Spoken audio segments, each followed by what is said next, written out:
ఇక దువ్వాడ శ్రీనివాస్ కేసుకి సంబంధించి ఏదైతే ఆరోపణలు ఎదుర్కొంటున్నారో యాక్సిడెంట్ అనంతరం దువ్వాడ మాదిరి బిగ్ టీవీతో మాట్లాడేందుకు అందుబాటులో ఉన్నారు. దీనికి సంబంధించిన మరింత సమాచారాన్ని మా ఎగ్జిక్యూటివ్ ఎడిటర్ అశోక్ అందిస్తారు. మధ్యాహ్నం మాధురి విశాఖలో ఉన్న హాస్పిటల్ నుంచి డిశ్చార్జ్ అయ్యారు. డిశ్చార్జ్ అయిన తర్వాత ప్రస్తుతం బిగ్ టీవీతో ఆవిడ మాట్లాడటానికి సిద్ధంగా ఉన్నారు. దానికన్నా ముందు అనేక వివాదాలని ప్రస్తుతం మాధురి ఎదుర్కొంటూ ఉన్నారు. ఎంటైర్ సొసైటీ అంతా మాధురి పైన ఎదురు దాడి దిగుతోంది. ఇటు మీడియా వైపు నుంచి కావచ్చు, సోషల్ మీడియా వైపు నుంచి కావచ్చు, పొలిటికల్ పార్టీల నుంచి కావచ్చు, అన్ని కోణాల్లో అన్ని వైపుల నుంచి కూడా ప్రస్తుతం మాధురి పైన ఒక దాడి కొనసాగుతున్న సందర్భంలో మాధురి ఏం చెప్పబోతున్నారు అనేది ఇప్పుడు మనం చూడాల్సి ఉంటుంది. సో బిగ్ టీవీతో లైవ్లో ప్రస్తుతం మాధురి గారు అందుబాటులో ఉన్నారు. మాధురి గారు నమస్తే. ఎలా ఉన్నారు ఇప్పుడు? హెల్త్ ఓకేనా అండి? పర్వాలేదండి. ఒక్కసారి నిన్న మీరు ఒక ఇన్స్టాలో చిన్న వీడియో క్లిప్ పెట్టారండి, 20 సెకండ్స్ వీడియో క్లిప్. అది ఒక చాలా బాధతో ఆవేదనతో చెప్తున్నట్టుగా అనిపించింది ఆ వీడియో. ఒకసారి ఆ వీడియో ప్లే చేస్తాను. ఒక్కసారి మాధురి నిన్న ఇన్స్టాలో పోస్ట్ చేసిన వీడియోని ప్లే చేయండి. నిన్న మీరు ఒక వీడియోలో కోట్ల రూపాయల డబ్బు చూశాను, వందల మంది మనుషుల్ని చూశాను, కానీ ఇవాళ అందరిలో మానవత్వం ఉంటుంది అనుకున్నారు, కానీ అంత మోసం అని తెలిసింది, ఒంటరిగా మిగిలిపోయానంటూ ఒక వీడియో పోస్ట్ చేశారు. ఎందుకంత నిర్వేదం, ఎందుకంత ఆవేదన? ఏం లేదండి, ఇవి చేసిన ఎలిగేషన్స్ వల్ల ఇప్పుడు నాకు సొసైటీలో పేరు పోయింది. నా దగ్గరికి వేల మంది మహిళలు వచ్చేవాళ్ళు. వాళ్ళందరూ కొంచెం ఇప్పుడు చిన్న చూపుగా చూడడం స్టార్ట్ చేశారు. ఇప్పుడు అందరూ తెలుసుకున్నారు అనుకోండి నిజాలు ఏంటో. ఇవన్నీ ఈ విషయంలో కొంచెం భావోద్వేగానికి గురయ్యాను, కొంచెం బాగా గురయ్యే ఎమోషన్ లో ఆ వీడియో పెట్టాను. ఒక్కసారి ఆ వీడియో ప్లే చేస్తున్నాను చూడండి. హాస్పిటల్లో బెడ్ మీద ఉండి రికార్డ్ చేసిన వీడియో లాగా అనిపించింది. అందులో 4 ముక్కలే మాట్లాడినా కూడా దాని వెనక చాలా లోతైన ఆవేదన, బాధ ఆ వీడియోలో మనకు కనిపించింది. ఒకసారి మాధురి నిన్న హాస్పిటల్ నుంచి రిలీజ్ చేసిన వీడియో ఒకసారి చూడండి. కోట్ల రూపాయల డబ్బును చూశాను,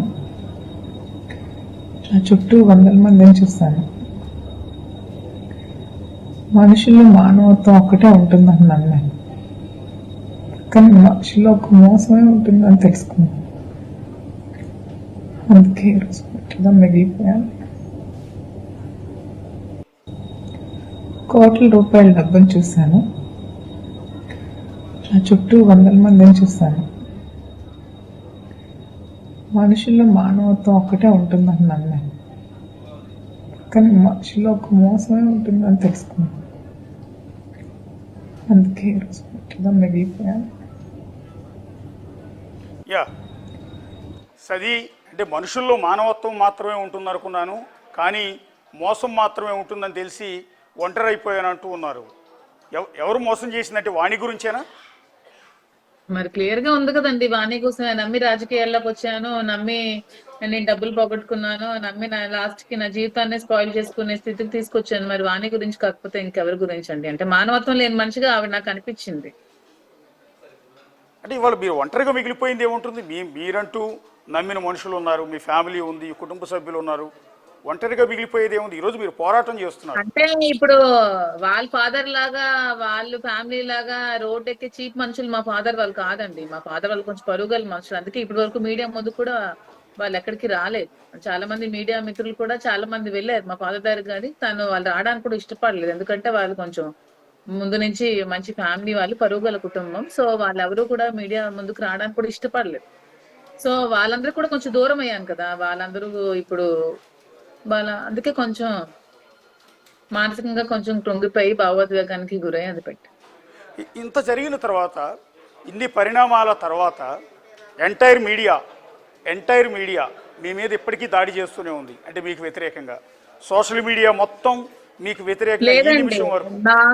నాకు సోషల్ మీడియా అస్సలు వ్యతిరేకంగా లేదు. నేను మొన్న అనుకున్నాను, నేను ఆత్మహత్య చేసుకున్నప్పుడు నాకు ఎవరు లేరేమో, ఏంటి పిల్లలు కూడా ఇలా అయిపోయారు అనుకున్నాను. కానీ నాకు ఇప్పుడు చాలా ప్రజల నుంచి చాలా మద్దతు ఉంది.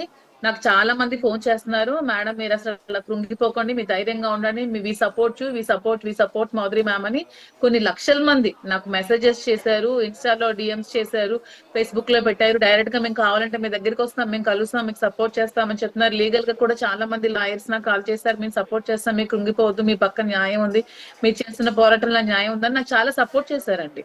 నాకు సపోర్ట్ లేదని నేను మొన్నటి వరకు అనుకున్నాను నాకు సపోర్ట్ లేదేమో అని. కానీ వాళ్ళు కూడా they came to know the truth. వాళ్ళు కూడా తెలుసుకున్నారు, అందరు సమాజం కూడా ఈవిడ ఇంటెన్షన్ ఏంటి, ఈవిడ ఎందుకు ఇలా చేసిందని వాళ్ళు కూడా తెలుసుకున్నారు. కాబట్టి ఇప్పుడు వాళ్ళు కూడా అందరు నాకు సపోర్ట్ చేస్తున్నారండి. ఎవరెవరైతే సపోర్ట్ చేస్తున్నారో వాళ్ళందరికీ నేను చాలా థ్యాంక్స్ కూడా చెప్తున్నాను. యా, ఓకే అండి. వెల్, అది చాలా మంచిదే. ఇలాంటి పరిస్థితుల్లో మీకంటూ అండగా కొంతమంది వచ్చారు అంటే ఖచ్చితంగా దాన్ని ఆహ్వానించదగ్గ అంశం. చాలా ఈవెన్ హాస్పిటల్ కూడా నాకు ఎవరో తెలియదండి, చాలా మంది వచ్చారు, నాకు చూడడానికి వచ్చారు, నాకు సపోర్ట్ చేస్తానని చెప్పారు. అసలు నేను చాలా హ్యాపీగా ఫీల్ అయ్యాను. దీనికోసం ఈ పరిణామాలకి నేను చాలా హ్యాపీగా ఫీల్ అయ్యాను. అరే ఇంతమంది ఉన్నారు నా కోసం అని ఫస్ట్ టైం. ఈ ఎంటైర్ కాంట్రవర్సీలో నెగిటివిటీ మొత్తం పక్కన పెడితే మొత్తం వ్యవహారంలో ఇవాళ రెండు తెలుగు రాష్ట్రాల్లో దివ్యల మాధురి అంటే ఒక పాపులర్ పర్సన్ అయిపోయారు. ఒక పొలిటికల్ లీడర్లకు కూడా అంత క్రేజ్ లేదు, సినిమా హీరోయిన్లకు కూడా అంత క్రేజ్ లేదు.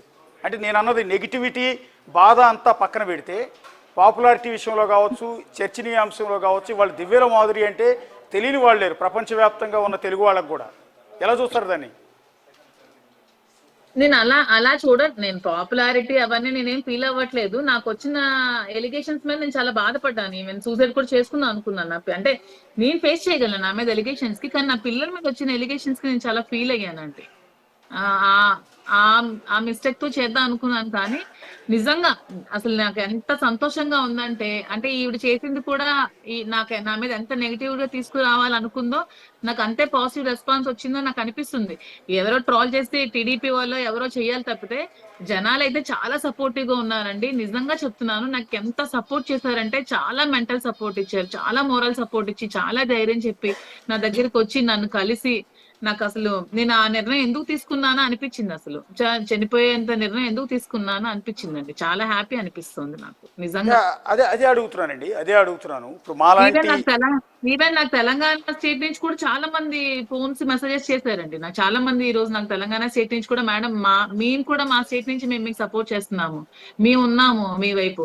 రాయలసీమ వాళ్ళు అంటే ఎవరో చేశారు, రాయలసీమ వాళ్ళు నమ్మితే మేము ప్రాణమైనా ఇస్తాం మేడం, మేము వెనక మేము అందరూ ఉన్నాం, మీరు ఇలాంటి నిర్ణయాలు అసలు ఎప్పుడు తీసుకోకండి, మీ పక్క న్యాయం ఉందని మాకు తెలుస్తుంది, ఆవిడ ఏంటో మేము అందరం తెలుసుకున్నాం, మీరు ఎటువంటి పరిస్థితుల్లో మీరు ఇలాగ ఎదుర్కొంటున్నారో ఈ ప్రాబ్లమ్స్ తెలుసుకుంటున్నామని చాలా ఇట్స్ ఏ వెరీ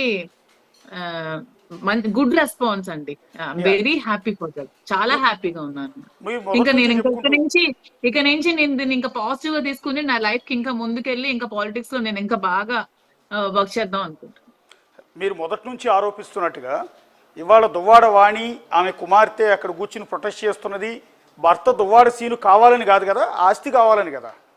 అది అందరూ తెలుసుకున్నారండి. జనాలు ఏ రోజైతే ఆ విషయం తెలుసుకున్నారో అప్పటి నుంచి నాకు మద్దతు తెలపడం స్టార్ట్ చేశారు. ఎందుకంటే నేను ఎప్పుడు మీకు ముందు నుంచి అదే చెప్తున్నాను, ప్రతి ఒక్కరికి నేను అందరికీ, అంటే మీరేదో నేను కొంచెం ఆ రోజు ఎమోషన్ లో నేను మాట్లాడిన మాటలు కొంచెం నెగిటివ్ గా వెళ్ళొచ్చు, ఎందుకంటే ఆ రోజు నేను చాలా ఎమోషన్ గా ఉన్నాను. ఒకసారి ఆవిడ మీడియా ముందుకు వచ్చేసరికి నేను ఏం మాట్లాడుతున్నానో తెలియక కొంచెం ఎమోషన్స్ నేను వచ్చి ఉంటాను, ఏదో మాట్లాడి ఉంటాను ఫ్లోలో. కానీ అపార్థం చేసుకున్నా సరే అందరూ తెలుసుకున్నారు ఈవిడ లోపల ఏముంది, ఈవిడ ఏ ఇంటెన్షన్స్ తో వచ్చింది అని తెలుసుకొని జనాలు నాకు సపోర్ట్ చేయడం స్టార్ట్ చేశారు. మీకు ముందు నుంచి నేను చెప్తూనే వచ్చాను, ఆవిడ ఆర్థిక అపేక్షతోనే, ఆవిడ రాజకీయ కాంక్షతోనే ఈ రెండిటి కోసమే జీవితాన్ని నడవడ్డు పాచేసింది. ఇది ఈ 3 రోజులు జరిగిన సంఘటన కాదు, గత 2 సంవత్సరాలుగా జరుగుతున్న సంఘటన. గత 2 సంవత్సరాలుగా నేను నలిగిపోతూ వస్తున్నాను. ఇప్పుడు మీరు బయటకు తీసుకొచ్చారు కాబట్టి నేను ఇంకా రాక తప్పట్లేదు. 2 ఇయర్స్ ముందు నుంచి జరుగుతున్న ఇష్యూ అంటే నేను క్లియర్ గా చెప్పాను. అందుకని ఇది ఇప్పుడు కాదండి, 2 సంవత్సరాల ముందు నుంచి జరుగుతుందండి ఈ వ్యవహారం. కాకపోతే ఇప్పుడు మీరు రాజకీయంగా అధికారంలో లేం కాబట్టి మమ్మల్ని ఎలాగైనా డ్యామేజ్ చేయాలని ఆవిడ ఇవన్నీ చూసారు తప్పితే, లేకపోతే ఎప్పుడో చేయాల్సిన పనులు కదా ఇవన్నీ. ఫైనాన్షియల్ గా ఆలోచిస్తే ఈ రోజు నేను కూడా అక్కడ వెళ్ళి కూర్చోవాలి, ఎందుకంటే నాకు ఆ ఇంట్లో రైట్ ఉంది, నేను డబ్బులు పెట్టాను, ఆ ఇల్లు నాకు హక్కు ఉంది, నేను వెళ్ళి కూర్చోవాలి. కానీ డబ్బుల కోసం కూడా ఏ రోజు నేను ఆలోచించలేదు. మా థాట్స్ కూడా అలా ఎప్పుడు లేవండి. ఎందుకంటే మేము చాలా సోషల్ యాక్టివిటీస్ కూడా చేసామండి. టెంపుల్స్ కట్టించాము, ఎంతో మంది పిల్లలు చదివించాము, ఎంతో మందికి రోజు అనాథలకు భోజనాలు పెడుతూ ఉంటాము. ఇన్ని యాక్టివిటీస్ చేస్తుంది మాకేం అవసరం ఉంటుంది చెప్పండి ఫైనాన్షియల్ గా ఒక ఆశించి.